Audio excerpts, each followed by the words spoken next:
Hello friends, my name is Amrita Nair और आज मैं आपके लिए बहुत इन्फॉर्मेटिव वीडियो लेके आई हूँ क्योंकि अभी बहुत सारे बच्चों ने 10th स्टैंडर्ड की एग्ज़ाम दी होगी। तो वो डेफिनेटली यही सोच रहे होंगे कि आगे उनको कहाँ पे करियर चूज़ करना चाहिए, कौन सी फील्ड चूज़ करनी चाहिए जिससे उनका करियर बहुत अच्छा बने।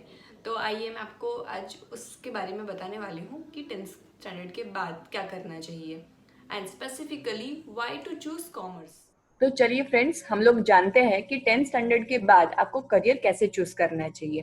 तो दोस्तों, जिसने अभी 10th स्टैंडर्ड की एग्जाम दी होगी तो उनके माइंड में यही सवाल होगा कि कैसे करियर चूज करें, बिकॉज 10th स्टैंडर्ड के बाद ही हमें ऐसी लाइन चूज करनी पड़ती है जो हमारा करियर बनाती है। 10th स्टैंडर्ड तक तो हम लोग बहुत जनरल पढ़ाई करते हैं, जैसे कि मैथ्स, साइंस, सोशल स्टडीज या तो फिर हमारा रीजनल लैंग्वेज वाला सब्जेक्ट। तो ये सारे सब्जेक्ट तो बहुत कॉमन है up to 10th standard. But यहाँ पे बहुत इम्पोर्टेंट क्वेश्चन आता है कि हमें कहाँ कौन सी लाइन चूज करनी चाहिए। और हाँ, यही इम्पोर्टेंट टाइम है आपको ये डिसाइड करने का कि आपको किस चीज में करियर बनाना है। अगर यहाँ पे आपने कोई डिसीजन गलत ले लिया तो हो सकता है आप आगे जाके उसको चेंज ना कर सको, या तो फिर अगर चेंज करना चाहो तो बहुत देर हो गई हो, या तो फिर आपका बहुत सारा टाइम ऑलरेडी वेस्ट हो चुका हो। तो आप ये गलती कभी मत करना। 10th स्टैंडर्ड के बाद आपको करियर कैसे चूज करना है तो उसके पैरामीटर्स और फैक्टर्स आपको मैं बताती हूँ, जिसके बेसिस पे ही आपको करियर चूज करना चाहिए। That I would advise you. सबसे पहला फैक्टर है गोल्स एंड विजन। तो आपको करियर चूज करने से पहले 10th स्टैंडर्ड के बाद आपको ये सोचना चाहिए कि आपको आपकी लाइफ में करना क्या है, आपको क्या बनना है लाइफ में। सेकेंडली, आपका इंटरेस्ट और स्किल। तो आपको 10th स्टैंडर्ड के बाद ये भी जानना जरूरी है कि आपको जिस फील्ड में आपका करियर बनाना है तो आपको किस में इंटरेस्ट है, आपकी स्किल्स किस में अच्छी है। ये जाने बगैर आप आपका करियर बनाओगे तो आप करियर में कभी भी इनोवेशन या कुछ नया सीख नहीं पाओगे। जो भी करियर बनेगा बिना इंटरेस्ट के वो एक बर्डन साबित हो जाएगा आपके लिए। सो बेटर है कि आप देखो आपका इंटरेस्ट और स्किल किस में है और उसी में करियर बनाओ। इसके बाद है वैल्यू। तो इसका मतलब है कि करियर जो भी आप चूज करो तो वो जब आप पढ़ाई खत्म कर लो, जिस भी फील्ड में आप जा रहे हो, तो उसका पढ़ाई खत्म होने के बाद उस चीज की वैल्यू कितनी है। मतलब जो भी आप करियर चूज करो, जो भी फील्ड में जाओ, उस फील्ड का वैल्यू क्या है मार्केट में जब आप उसको कंप्लीट करके निकलते हो। तो ये सारे करियर ऑप्शंस आपको चूज कोई भी फील्ड चूज करने से पहले ये सब फैक्टर्स का आपको ध्यान रखना पड़ेगा। और उन बेसिस पे ही आपको आगे का एजुकेशन कौन सी फील्ड में लेना है ये चूज करना चाहिए। तो ये फैक्टर्स को देखने के बाद सबसे बड़ा क्वेश्चन यही आता है कि 10th स्टैंडर्ड के बाद कौन सी लाइन सिलेक्ट करें। कॉमर्स में जाए, मैथमेटिक्स करे, साइंस करे, आर्ट्स करे, यही बिगेस्ट क्वेश्चन होता है लोगों का। बट आपको मैं ये भी बता दूं कि लोग कहाँ गलती करते हैं जब वो करियर चूज करने बैठते हैं। तो सबसे पहला होता है पेरेंटल प्रेशर। तो ये मेरा पॉइंट उन पेरेंट्स के लिए है और स्टूडेंट्स के लिए है जो पेरेंट्स के प्रेशर में आके कोई करियर चूज कर लेते हैं। कई बार क्या होता है कि पेरेंट्स की कोई उम्मीद होती है कि मेरा बेटा या मेरी बेटी यही करियर चूज करे। बट आपको पहले ये भी समझना पड़ेगा कि उसको क्या करना है, बिकॉज पेरेंट्स के प्रेशर में आके अगर कोई करियर ऑप्शन चूज कर भी लिया तो हो सकता है आगे जाके वो उसमें सक्सेस ना भी हो पाए अगर उसका इंटरेस्ट या गोल उस चीज में नहीं है तो, या तो फिर वो डीमोटिवेट हो जाएगा। तो मेरी ये रिक्वेस्ट है सारे पेरेंट्स से कि कभी भी करियर चूज करने के लिए आप अपने बच्चे को प्रेशर ना करें। अगर उसका कोई इंटरेस्ट है किसी चीज में तो आप उसके साथ बैठिए, काउंसलिंग करिए उसका। और जो भी फील्ड में वो जाना चाहे या जो जाना चाहे आपका बेटा या बेटी, उसके साथ बैठ के वो करियर के बारे में जानने की कोशिश कीजिए, उसके करियर ऑप्शन जानने की कोशिश कीजिए, उस फील्ड के प्रॉस एंड कॉन्स, ये सारे फैक्टर्स जानने के बाद ही आप उसको सजेस्ट कीजिए कि कौन सा करियर उसको चूज करना चाहिए। आई वुड से कि पेरेंट्स को प्रेशर करने की बजाय उनको समझाना चाहिए कि कौन से करियर में जाना चाहिए। और हाँ, आज की जनरेशन बहुत आगे है, इंटरनेट बहुत यूज करती है और बहुत सारी इंफॉर्मेशन भी अपने पास रखती है। तो उनसे भी हमें सुनना चाहिए कि उनको क्या उनका क्या इंटरेस्ट है और वो कौन से फील्ड में जाना चाहते हैं। सेकंड है पीयर और फ्रेंड प्रेशर। तो कई बच्चों का क्या प्रॉब्लम होता है कि मेरा दोस्त जो जिस करियर को चूज कर रहा है, जिस लाइन में जा रहा है, मुझे भी उसी में ही जाना है, भले उसका इंटरेस्ट हो या ना हो। बट हाँ, दोस्ती के लिए वो उसी के पीछे कोई गलत करियर कई बार चूज कर लेते हैं। तो हो सकता है दोस्तों कि आपके फ्रेंड को उस चीज में इंटरेस्ट हो या फ्रेंड का गोल उसमें उसने डिसाइड कर लिया हो, बट हो सकता है कि आपका उस चीज में इंटरेस्ट ना हो। तो इस वजह से भी कई बच्चे गलत ऑप्शन करियर ऑप्शन सिलेक्ट कर लेते हैं। थर्ड है टू फॉलो क्राउड और ट्रेंड। तो ये भी बहुत बड़ा प्रॉब्लम है कि लोग पूरी दुनिया क्या कर रही है ये सोच के वो करियर ऑप्शन चूज कर लेते हैं। जैसे कि एक टाइम था जब सारे बच्चे इंजीनियरिंग चूज करते थे, means there was a trend to go in engineering, मतलब 10th स्टैंडर्ड के बाद क्या करना है तो engineering. This only one answer we were hearing from everywhere. So ये भी नहीं होना चाहिए कि दुनिया जो कर रही है उसी में हमें नहीं जाना चाहिए, बट हाँ उसके बारे में आप नॉलेज लो कि लोग क्यों ये कर रहे हैं, उसमें आपका इंटरेस्ट है या नहीं, ये जानने के बाद ही हमें करियर ऑप्शन चूज करना चाहिए। नेक्स्ट है possibility of getting job abroad. तो कई सारे बच्चे 10th स्टैंडर्ड के बाद ऐसे करियर ऑप्शन चूज करते हैं कि जिससे उनको अब्रॉड में जॉब मिल रही है। बट फ्रेंड्स ऐसा भी नहीं है कि आप अगर अपने इंटरेस्ट का करियर चूज करो तो हो सकता है कि आपको कहीं कोई भी जगह पे, मतलब अब्रॉड में भी नहीं, आपको इंडिया में भी बहुत सारी अच्छी अपॉर्चुनिटीज मिल सकती है। नेक्स्ट है करियर विद गवर्नमेंट जॉब। तो काफी बच्चे ऐसे भी सोचते हैं कि कौन सा करियर चूज करने से मुझे गवर्नमेंट जॉब मिलेगी। बट फ्रेंड्स अगर आपका इंटरेस्ट किसी चीज में है या आपकी स्किल्स जिसमें अच्छी है और आप मेहनत करते हैं तो गवर्नमेंट जॉब तो अब तो मिल ही सकती है। इसके अलावा भी बहुत सारे ऑप्शंस है जिसमें आप अपना करियर बना सकते हो। सो फ्रेंड्स आपको मेरा ये वीडियो अभी तक देखने के बाद ये तो समझ में आ ही गया होगा कि करियर कैसे चूज करना चाहिए, क्या क्या फैक्टर्स आपको ध्यान में रखने चाहिए, और ये भी समझ में आ गया होगा कि जनरली पेरेंट्स और स्टूडेंट्स कहाँ पे गलती करते हैं। तो ये मेरा वीडियो आपके लिए इसीलिए था कि आप ये गलतियां ना करो और एज अ पेरेंट्स आप अपने बच्चे को सही सलाह दो अच्छा करियर पाने के लिए। और एज ए स्टूडेंट्स मैं चाहूंगी कि आप जो जनरली लोग गलती करते हैं वो गलती ना करें और आपके करियर में बहुत ज्यादा सक्सेसफुल हो जाए। ओके, तो अगर आपने ये पूरा एनालिसिस कर लिया है और अगर आपने सोचा है कि आपको कॉमर्स स्ट्रीम चूज करनी है तो कॉमर्स स्ट्रीम के अंदर क्या क्या करियर ऑप्शंस है, क्या क्या स्ट्रीम्स है, उसके बारे में आपको मैं बताती हूँ। तो अब आगे हम जानते हैं कि कॉमर्स क्यों चूज करना चाहिए। So being a chartered accountant आज मैं आपको बताती हूँ कि अगर आपने करियर ऑप्शन में 10th स्टैंडर्ड के बाद 11th 12th में कॉमर्स लाइन चूज करने का सोचा है तो कॉमर्स स्ट्रीम के अंदर भी आगे क्या क्या कोर्सेज है जिसमें आप आगे बढ़ सकते हो और अपना अच्छा करियर बना सकते हो।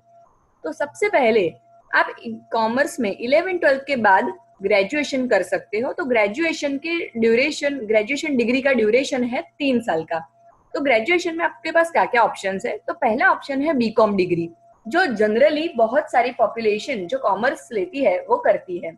सो बीकॉम मतलब बैचलर ऑफ कॉमर्स आप कर सकते हो। अदरवाइज बीकॉम अगर आपको नहीं करना है तो और भी एक ऑप्शन है BBA, that means bachelor of business administration, तो ये भी आप कर सकते हो। तीसरा है LLB, means bachelor of law and legislative. तो कई सारे बच्चे ये ऑप्शन आर्ट्स के बाद भी चूज करते हैं, बट आपको मैं ये भी बताऊंगी कि कॉमर्स के बाद एलएलबी करने का फायदा क्या है, जो आपको मैं आगे बताने वाली हूँ कि करियर ऑप्शंस क्या क्या है और जॉब अपॉर्चुनिटीज क्या क्या है कॉमर्स के बाद। इसके अंदर आपको मैं बताऊंगी कि एलएलबी कॉमर्स के बाद भी क्यों करना चाहिए। इसके बाद नेक्स्ट ऑप्शन है BCA, that is bachelor of computer application.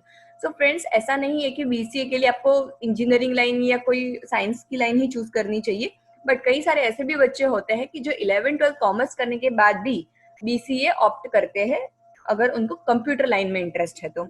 इसके बाद अगर आप बैचलर डिग्री कंप्लीट कर लेते हो जिसका ड्यूरेशन 3 साल का है तो इसके बाद आप मास्टर डिग्री भी कर सकते हो जिसको पोस्ट ग्रेजुएशन भी कहा जाता है। तो ये मास्टर डिग्री और पोस्ट ग्रेजुएशन का ड्यूरेशन है 2 साल का। तो अगर आपने बीकॉम कर लिया है तो आपको मास्टर डिग्री करने की इच्छा है तो आप इसमें एमकॉम भी कर सकते हो, that is master of commerce. Next अगर आपने बीबीए किया है तो या तो फिर आप बीकॉम के बाद भी इवन एमबीए कर सकते हो। तो यहाँ पे आपको कोई स्पेशलाइजेशन भी कर सकते हो अगर आपने एमबीए चूज किया है, तो जैसे कि MBA in finance, MBA in marketing या तो फिर एमबीए इन ह्यूमन रिसोर्सेज। इसके बाद अगर आपने एलएलबी किया है ग्रेजुएशन में तो पोस्ट ग्रेजुएशन में आप एलएलएम भी कर सकते हो, that is master of law and legislative. इसके बाद है अगर आपने ग्रेजुएशन में बीसीए ऑप्ट किया है तो आप पोस्ट ग्रेजुएशन में MCA that is master of computer application भी as a career option choose कर सकते हो। तो ये जो आपको मैंने ग्रेजुएशन कोर्सेज जो बताए वो सारे courses government college as well as private colleges दोनों प्रोवाइड करते हैं। और हाँ, इसमें डिस्टेंस लर्निंग कॉलेजेस भी अवेलेबल है, तो आप जो कॉलेज चाहो उसमें आप ज्वाइन कर सकते हो। इसके अलावा आपको प्रोफेशनल कोर्सेज का भी यहाँ पे ऑप्शन मिलेगा, जैसे कि chartered accountant, cost and management accountant, then company secretary और सर्टिफाइड पब्लिक अकाउंटेंट यूएसए। तो पहले ये जो सीपीए कोर्स है वो सिर्फ यूएसए में कंडक्ट हो रहा था, बट अभी अपॉर्चुनिटीज ऐसी भी आ रही है कि जहाँ पे आप सीपीए के एग्जाम इंडिया में भी दे सकते हो। तो ये जो प्रोफेशनल कोर्सेज है सीए, सीएमए, सीएस, यूएससीपीए, ये सारे हैं ऑल इंडिया इंस्टीट्यूट के कोर्सेज। तो अगर आप ये कोर्सेज ऑप्ट करते हो तो आपको बहुत अच्छी अपॉर्चुनिटी मिल सकती है कॉमर्स स्ट्रीम में, क्योंकि काफी सारी कंपनीज में इन सबकी रिक्वायरमेंट बहुत ज्यादा रहती है। इसके अलावा कॉमर्स में आप अगर ये करना चाहो तो ये ऑप्शन, करियर ऑप्शन भी चूज कर सकते हो। इसके अलावा अदर कोर्सेज भी है जो आप 11-12 कॉमर्स के बाद कर सकते हो, जैसे कि journalism, mass communication, animation, graphic designing, fashion designing, foreign languages, digital marketing, hotel management. तो ये सारे जो अदर कोर्सेज भी है वो भी प्राइवेट और गवर्नमेंट कोर्सेज भी प्रोवाइड करती है। और इसमें अलग अलग कोर्सेज के लिए कोई कोई डिप्लोमा कोर्सेज भी है और कोई कोई डिग्री कोर्सेज भी है। तो आप अगर कॉमर्स स्ट्रीम लेते हो तो आप इतने सारे ऑप्शंस हैं आपके पास जिसमें आप अपना करियर अच्छे से बना सकते हो। तो फ्रेंड्स, ये आपको मैंने बता दिए कि क्या क्या कोर्सेज अवेलेबल है कॉमर्स स्ट्रीम में अगर आप 11-12 कॉमर्स पास कर लेते हो उसके बाद। बट आप कई सोचोगे कि ये सारे कोर्सेज करने के बाद मुझे जॉब कहाँ मिलेगी, या तो मुझे बिजनेस करना है, तो ये कॉमर्स पढ़ने के बाद मैं क्या बिजनेस कर सकता हूँ और क्या क्या करियर अपॉर्चुनिटीज है। बिकॉज फ्रेंड्स, हम लोग जो पढ़ाई करते हैं उसी में ही हम चाहते हैं कि हमें कुछ अच्छा जॉब मिले या अच्छा बिजनेस हम लोग कर पाए। तो ये भी मैं आपको बता देती हूँ कि अगर कॉमर्स में आपने कोई कोर्स कंप्लीट कर लिया है, ग्रेजुएशन या पोस्ट ग्रेजुएशन या कोई भी प्रोफेशनल कोर्स, तो इसमें आपको जॉब अपॉर्चुनिटी या बिजनेस अपॉर्चुनिटीज क्या क्या है। तो job opportunity and career opportunity in the commerce stream. तो सबसे पहले अगर आप प्रोफेशनल कोर्सेज अपने कंप्लीट किए हैं जैसे कि सीए, सीएमए, सीएस एटसेट्रा, तो आप अपना खुद का ऑफिस भी खोल के बैठ सकते हो, दैट इज एंटरप्रेन्योरशिप। मीन्स आप सीए की प्रैक्टिस, सीएमए की प्रैक्टिस या सीएस की प्रैक्टिस भी कर सकते हो। Secondly, tax practice for direct and indirect taxation. तो फ्रेंड्स, आपने बीकॉम या बीबीए, एमबीए कुछ भी कर लिया है तो इसमें भी आपको टैक्सेशन पढ़ने में आएगा। तो ये पढ़ने के बाद आप अपना सीए, सीएमए नहीं किया है तो भी आप अपना खुद का टैक्स प्रैक्टिस का ऑफिस बना के बैठ सकते हो। नेक्स्ट है practice as a tax advocate और लॉयर। जो फ्रेंड्स मैंने आपको आगे ही बताया कि अगर आपने कॉमर्स 11-12 कॉमर्स करके अगर आप एलएलबी ऑप्शन चूज करते हो तो यहाँ पे दो you are a lawyer, you can have a tax practice as a tax advocate. Next है एक्चुअरी। एक्चुअरी मीन्स जो लोग वैल्यूएशन करते हैं। तो कई सारी जैसे इंश्योरेंस कंपनी है या और भी कोई इंश्योरेंस के अलावा भी कोई असेट वैल्यूएशन कंपनीज है, उनमें एक्चुअरी की जरूरत पड़ती है। तो ये भी आपको एज अ जॉब अपॉर्चुनिटी मिल सकती है। नेक्स्ट है बैंकर। तो फ्रेंड्स, बैंकर में मैक्सिमम लोग कॉमर्स स्ट्रीम चूज करने के बाद एज अ बैंकिंग में करियर चूज करते हैं। सो बैंकिंग में तो बहुत सारी अपॉर्चुनिटीज है ही अगर आपने कॉमर्स करियर चूज किया है तो। इसके अलावा है चार्टर्ड फाइनेंशियल एनालिस्ट। मीन्स बहुत सारी कंपनी जो फाइनेंस के रिलेटेड काम करती है उसमें भी आपको ये जॉब मिल सकती है। इसके अलावा इकोनॉमिस्ट, देन स्टॉक ब्रोकर। तो बहुत सारे स्टॉक ब्रोकर कंपनी, आजकल तो इन्वेस्टमेंट सबसे बढ़िया चल रहा है, तो आपको स्टॉक मार्केट में भी अगर नॉलेज है तो आप स्टॉक ब्रोकर के यहाँ पे भी जॉब कर सकते हो। Then investment banker. तो अगर आपको फाइनेंस में ज्यादा इंटरेस्ट है तो आप एज एन इन्वेस्टमेंट बैंकर भी कहीं पे जॉब कर सकते हो या अपना खुद का ऑफिस भी बना सकते हो इससे। देन फॉरेक्स डीलर मीन्स, यहाँ पे फॉरेक्स डीलर मीन्स कि फॉरेन एक्सचेंज का काम। तो आप फॉरेन एक्सचेंज डीलर के यहाँ पे भी काम कर सकते हो। Then equity research analyst means आप कोई भी फाइनेंस कंपनी में या तो फिर कोई बैंकिंग इंडस्ट्री में जाके आप इक्विटी रिसर्च एनालिस्ट के तौर पे भी जॉब कर सकते हो या तो फिर अपना खुद का ऑफिस भी बना सकते हो। तो फ्रेंड्स, ये थे job and career opportunities in the commerce stream. तो आप मुझे बताओ, बोलोगे कि ये तो सारी लिखने की बातें हैं, बट नो, मैं आपको ऐसे भी एग्जाम्पल दूंगी जो एक्चुअली कॉमर्स स्ट्रीम करने के बाद उन्होंने अपना करियर इंडिया में और वर्ल्ड में बहुत अच्छे से बनाया है। तो ये एग्जाम्पल देखते हैं। तो मैं आपको ऐसे सक्सेसफुल एग्जाम्पल बता रही हूँ, जैसे कि मिस्टर आदित्य पुरी, इनका नाम तो किसने नहीं सुना, तो शायद नाम नहीं सुना होगा तो आपने एटलीस्ट HDFC बैंक का तो नाम सुना ही होगा।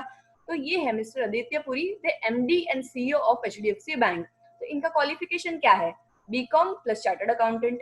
नेक्स्ट है Mister Deepak Parekh, he is the chairman of HDFC limited. उनका भी क्वालिफिकेशन क्या है? BCom plus chartered accountant.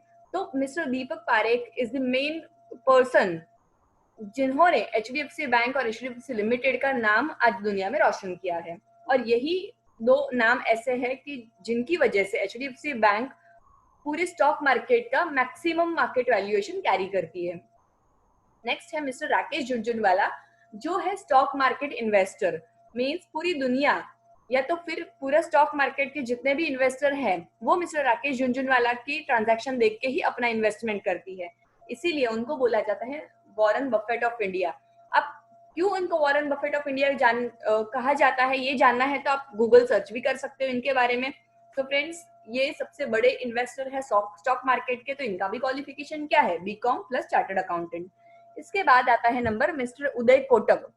Uday Kotak कौन है? तो founder of Kotak Mahindra bank. तो फ्रेंड्स, कोटक महिंद्रा बैंक भी कोई नई नहीं है, तो कोटक महिंद्रा बैंक के बारे में भी सब लोग ही जानते हैं। तो mister Uday Kotak is the most richest banker of the India. Then mister KM Birla, तो आदित्य बिरला ग्रुप के बारे में भी आप लोग सब जानते होंगे, तो वो भी कौन है? चेयरमैन है आदित्य बिरला ग्रुप के। तो इनका भी क्वालिफिकेशन क्या है? BCom plus chartered accountant. तो ये सारे एग्जाम्पल जो आपको पता ही होंगे। इसके अलावा मैं आपको और एक एग्जाम्पल देना चाहती हूँ, that is mister Akash Ambani, जो है son of mister Mukesh Ambani. अभी आप मुकेश अंबानी के बारे में तो कौन नहीं जानता होगा, आई थिंक सब लोग ही जानते होंगे मुकेश अंबानी को। तो उनके बेटे ने भी ग्रेजुएशन इन इकोनॉमिक्स किया हुआ है, वो भी कौन से फील्ड का है? यस, तो कॉमर्स फील्ड का है। तो दोस्तों, ऐसा मत सोचिए कि पूरी दुनिया जो फॉलो कर रही है हमें वही फॉलो करना है। आप यहाँ पे देख सकते हो पूरी दुनिया में ऐसा भी नहीं है कि सारे लोगों को इंजीनियरिंग ही करना चाहिए, डॉक्टरी ही करना चाहिए, या कुछ पर्टिकुलर कोर्स जो दुनिया कर रही है वही करना चाहिए। बट अगर आप देखोगे तो इतने बड़े जो हस्ती है मिस्टर मुकेश अंबानी, उनका बेटा भी कॉमर्स में करियर बना चुका है और वो भी अच्छा एक बिजनेसमैन है। सो फ्रेंड्स, ये थे कुछ पॉइंट्स कि आपको कॉमर्स में करियर क्यों चूज करना चाहिए और कॉमर्स में क्या क्या अपॉर्चुनिटीज है।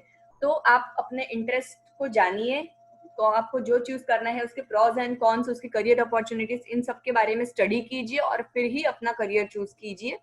Thanks a lot. So friends, अगर आपको मेरा ये वीडियो पसंद आया तो ज़रूर इसको लाइक कीजिए, शेयर कीजिए अपने दोस्तों के साथ और सब्सक्राइब करना भी मत भूलना। Thank you.